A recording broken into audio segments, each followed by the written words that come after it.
Hey, thanks for tuning in. This is a quick image so you can see right off the bat what I'm reviewing here. This is the LEDdess RGB CPU cooler. Basically, this is a CPU cooler that's going to match their DS fans that they have. So they sent me this out free of charge to check out and review. So anyways, here it is. First, I'll start off with the unboxing. One cool thing is they're including right now the free thermal compound, DS branded, to go along with the CPU fan, so that's kind of nice. So I don't know how long that's going to last.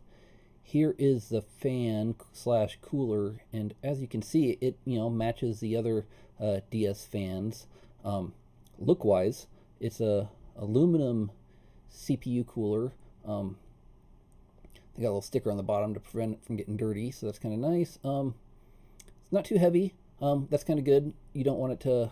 I just replaced a clip on an AMD due to my CPU. One of my CPU coolers was so heavy it kind of broke it off, so that was kind of nice. In the box, they are also including mounts for an Intel, so that's kind of cool. I'm mounting it to a AMD, my son's computer, which is using an AMD X6. It's like an AM3, so I won't be using these. But it's kind of nice if you wanted to mount it to an Intel chipset, you could. So anyways, I'll put that back and just kind of start off with removing the old CPU cooler. It was a Cooler Master with a Nocturna fan. It worked great, but after installing, and we really liked these RGB DS fans in the case, so we're looking for a new CPU cooler, and the people at DS were, they must have seen the review, but they offered to send out one of these new CPU coolers to try out. Here's the thermal compound remover I'm going to use to kind of remove that old thermal compound to install the new cooler. This stuff is great. I don't know if you guys already use it or whatever, but just a few drops, and it makes wiping that stuff off so much easier than using any alcohol or anything, which I've done in the past. I kind of cut the video, but there you can see it's clean now. Again, didn't go that fast, but it does really help with cleaning that stuff off. So I'm going to go ahead and install this new thermal compound. It's kind of the back of the package. I'll go ahead and leave the camera on for this, and I'll just speed it up kind of through the process once I start applying it. But here it is, their DS compound, and they include this nice little spreader.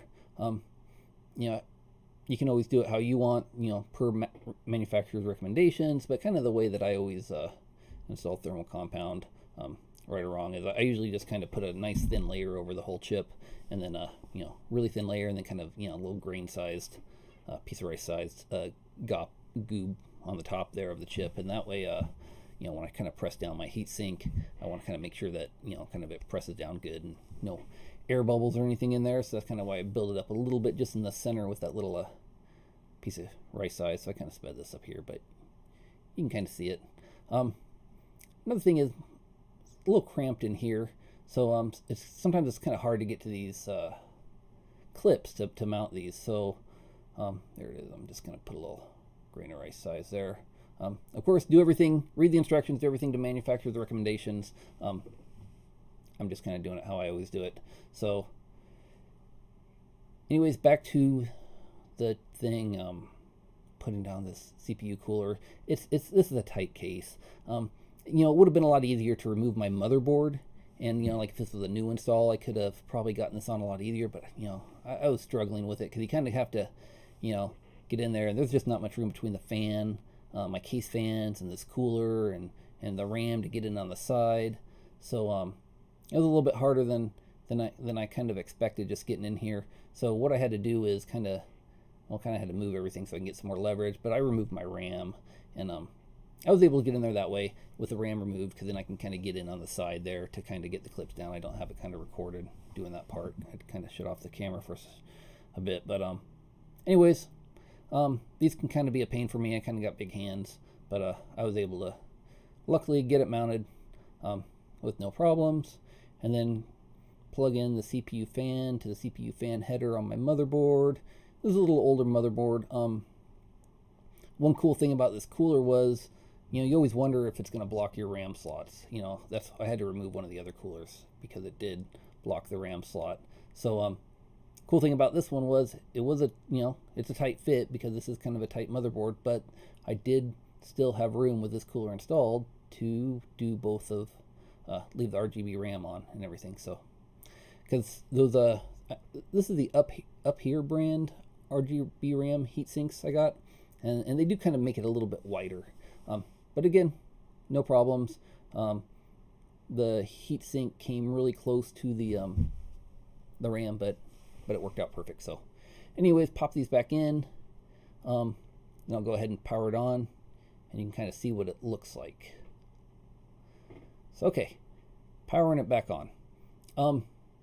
They look great turned off. You know, everything kind of matches. That's kind of a plus too. But here it is turned on, and you know, it looks really good. I mean, definitely bright here. My camera kind of makes it hard to see because it's a little so bright. My camera doesn't seem to be able to handle that very well. But one thing I do want to notice and want you to notice and mention here is it's kind of a static rainbow pattern on this fan. So basically what I mean is, you see the other fans doing kind of the spinning pattern. The CPU cooler does not do that. It just displays a rainbow pattern. It won't be doing the spinning thing. So it's kind of a fixed pattern. Kind of what you see is what you get right there. So kind of like my RGB, it kind of always the same. It's not programmable, I guess is what I'm trying to say.